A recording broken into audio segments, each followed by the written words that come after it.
Here to tell Sergeant Lambert's story is this year's Academy Award nominated actor, Sam Elliott.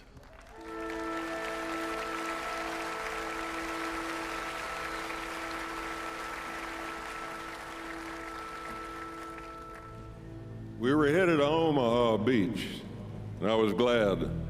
After all the fighting in Africa and Sicily, I just wanted to get this war over with. It was daylight on the 6th. I went up on deck and found my brother Bill there. We talked about our chances and what our parents would think.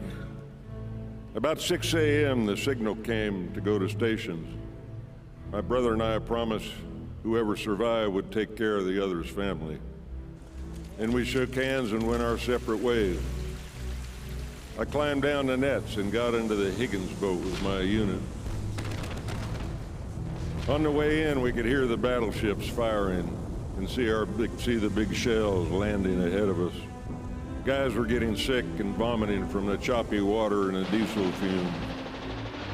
As we got in closer, the Germans had a bird's eye view of us coming in. We picked up machine gun fire.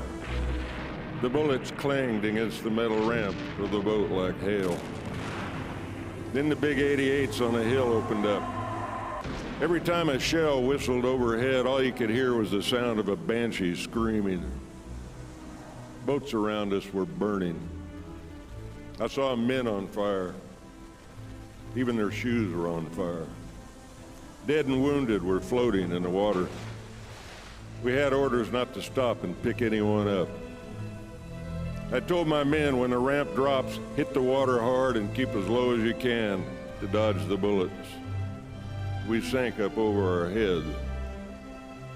That was the last time I saw most of them. 31 men jumped off that boat. Just 7 of them made it to the beach. The only cover was a block of concrete the Germans had failed to clear. That's where I set up a collection point for the casualties. Medics were trained not to dig in. We were there to see the troops and for them to see us. I detailed Corporal Raymond Lepore to hunker down and treat the men while I brought in the injured. Ray and I had been together since '39. I knew I could count on him. It was total confusion. Shells exploding, boats blowing up, people yelling because they couldn't hear anything, machine gun bullets hitting the water all around you, the roar of the boats coming in. It's like you're all alone in a world of 1 million people because you're concentrating on what you have to do. Hadn't gone far when I felt a bullet go through my right arm. I just kept going. I was thinking of only one thing, getting to the men who needed me. There was a soldier laying right on the edge of the water. One arm was almost shot off. Every time a wave would come in, that arm would be pulled back out to sea, and he'd try to reach out for it. The first thing you're supposed to do is keep a wounded man from going into shock. But he was too far gone. Nothing I could do for him. He died in my arms. I was on my way to treat another soldier when a piece of shrapnel the size of my hand tore a hole in my left thigh. I put a tourniquet on it, gave myself a shot of morphine, and went back to work. You did the job you were trained to do. If you didn't, you died. I could feel my right arm going numb from the first bullet. Saw a guy struggling in chest-deep water. Grabbed him with my good arm just as a Higgins boat rolled in and dropped its ramp. The ramp hit me right in the back, crushed 2 vertebrae, and pushed us both to the bottom.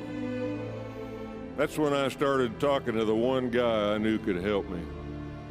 I said, God, I've asked you many times, but just give me another chance. Let me save one more person. And for some reason, that boat raised its ramp and backed out. Somehow I managed to drag his boat to safety. I told Corporal Lepore he'd have to take my place. He stood up, and then he just collapsed against my shoulder. His helmet fell off, and I saw the hole right in the center. Everything went black after that. The next thing I knew, I was on a boat going back to England. A Navy doctor looked at my dog tags and he told me, "We have another Lambert here." My brother's Bill's stretcher was put right next to mine on the dock at Weymouth. He'd been on the beach with G Company. We went to the hospital in the same ambulance. When I woke up, he was on the cot next to me. He looked over and said, "What are you doing here?" "Same thing you are," I told him. And he said, "Oh God, now what's Mother gonna think?" We both made it out okay. Bill lived to be 92. People who have never been in a war should understand what soldiers give up. The guys we left on Omaha Beach never had a chance to live the lives they've dreamed of. Day hasn't gone by when I haven't prayed for the men we lost and their families. I still wake up at night sometimes thinking about the guys. Every man that walked into those machine guns and that artillery fire on Omaha Beach that day, every man was a hero. What kind of person would I be if I didn't tell their stories?